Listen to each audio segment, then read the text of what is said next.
is big. This is big. This happened today.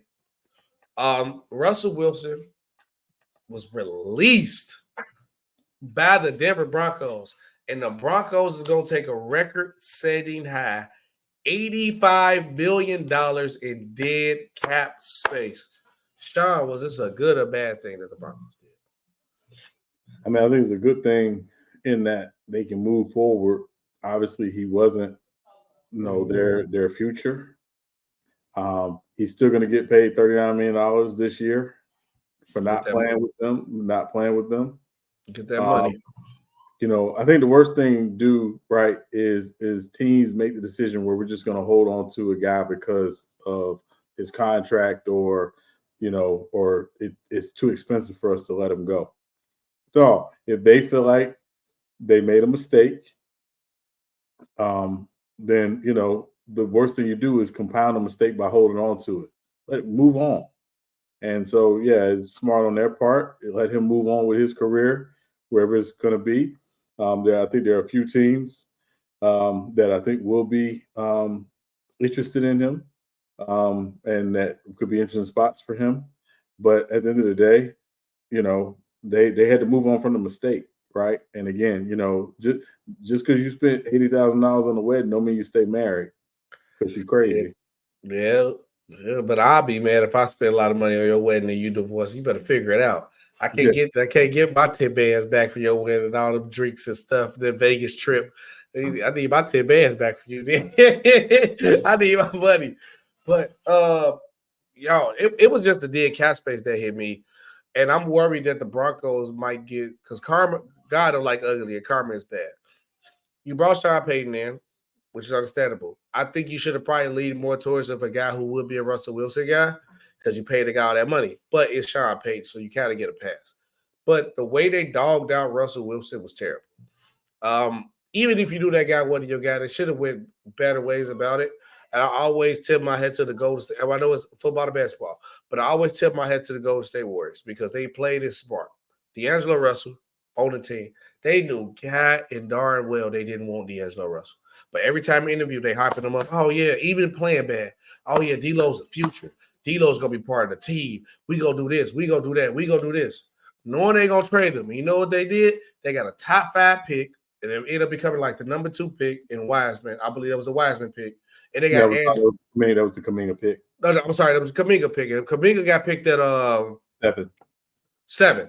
Yeah. So they got a top 10 pick, and they got Andrew Wiggins, who helped win them a championship because they didn't dog the guy in the media. So when later on they tried to trade Russell Wilson, everybody didn't give them the point of the value that they wanted for him because we know y'all don't want him and y'all dogged him out.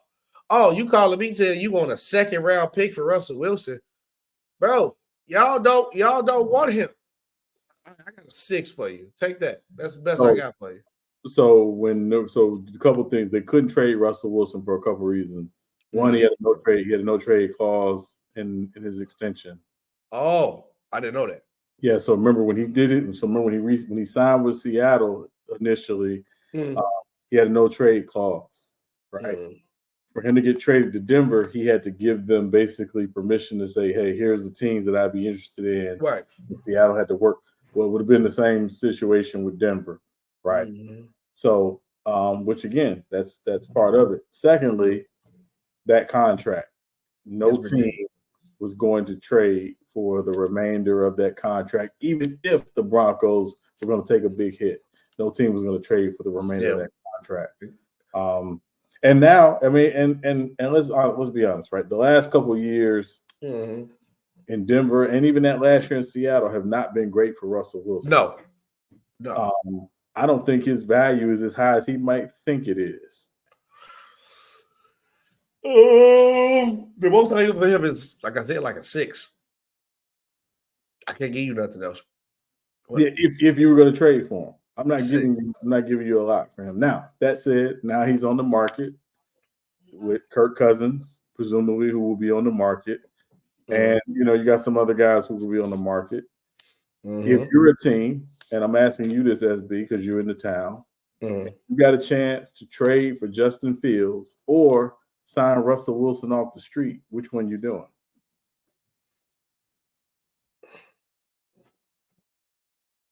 I might sign Russell Wilson off the street because I can get him for the low.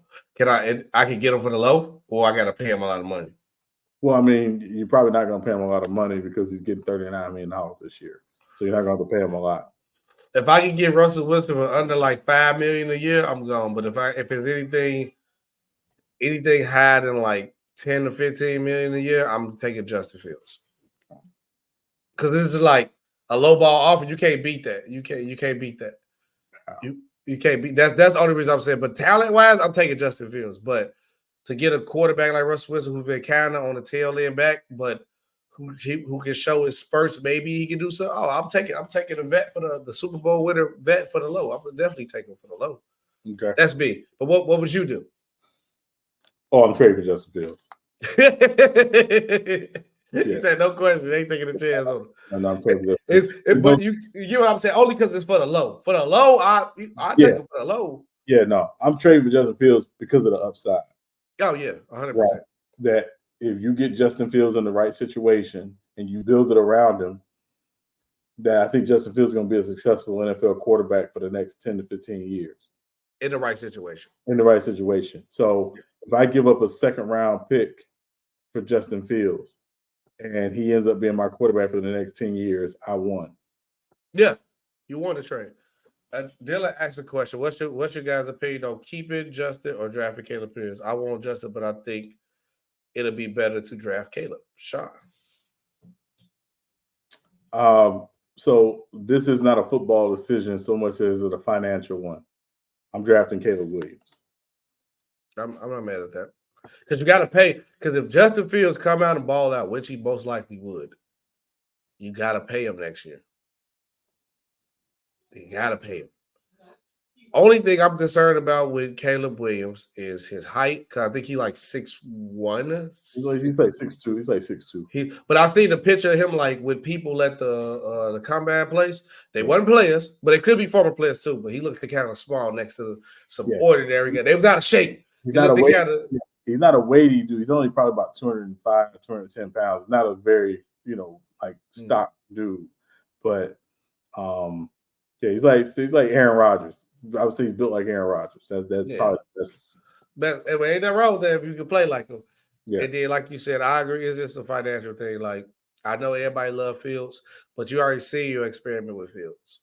And so it's like, I say I'll go out and go get Marvin Harrison Jr. That's what I will want, because we're going to have the same conversation next year. Or also, you can take Marvin Harrison Williams and what's wrong? We're going to get Jaden Daniels. What's going to get one of those other guys at QB too, and then have them battle out with Justin Fields to keep it. I don't know. So it just depends. But it's the Bears can't also, besides financial, you can't afford to miss out on another generational quarterback. You miss out on Mahomes. You miss out on C.J. Stroud.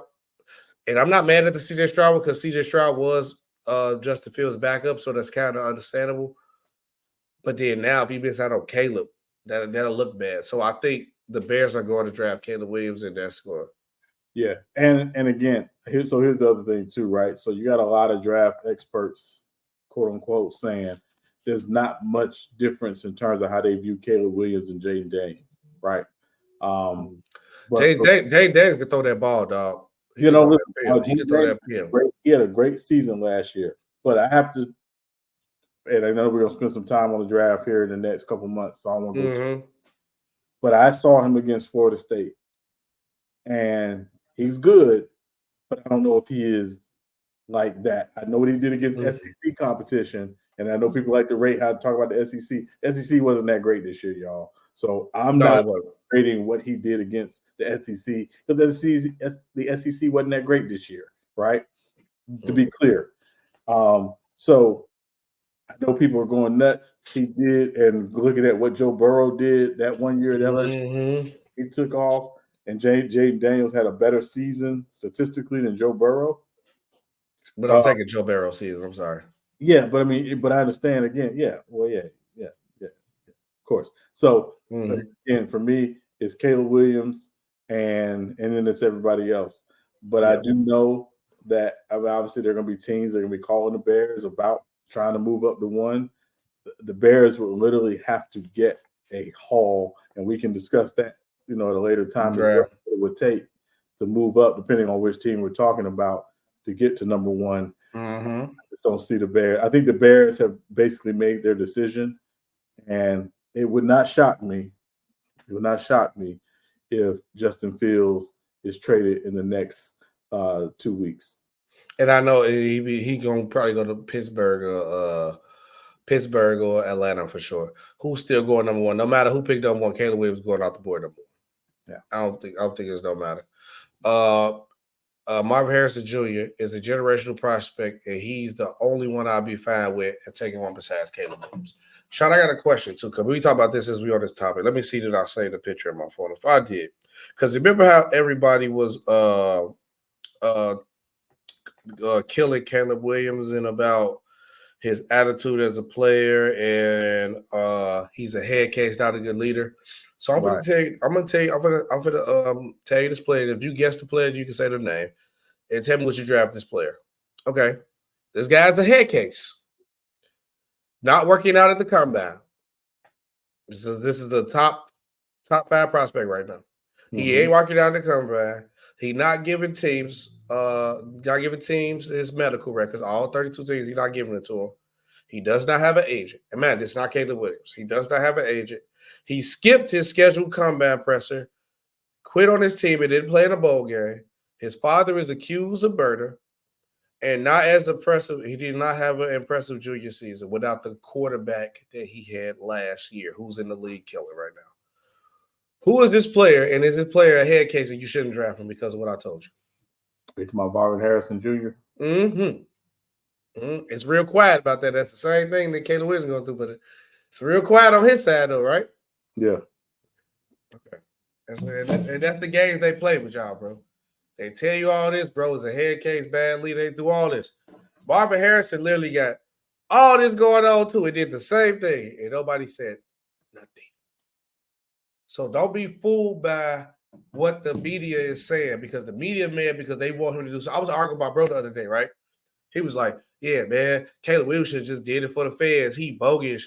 I'm like, brother, he's the number 1 pick. What am I doing this for? If anything I do out there is only going to drop my draft stock. So if I go out there next to Jay Daniels and Jaden Daniels outthrows me, what that's going to be the narrative of? To push me down in the draft, brother. I'm the number 1. Oh, you should just run the 40 just because. I'm like, brother, he's a quarterback. It don't matter if he runs the 40. He's not going to run anyway. And then if he runs the 40, what is that going to do for him? I know he should just do it. No, he shouldn't, brother. I'm projected to go number 1. I'm not doing nothing, Sean. See y'all at the draft come back. See y'all at the draft night. Yeah, I think the only, again, to your point, SB, and I know we'll spend more time on this over the next couple months because we got to get some draft prep in. The only reason why he would have thrown at the combine, in all honesty, is if there was another quarterback in the draft that he was competing with to go number 1. Yep, there you go. Otherwise, there was no value in that. So, yeah. Oh, yeah, Sean, I just looked up this one thing because I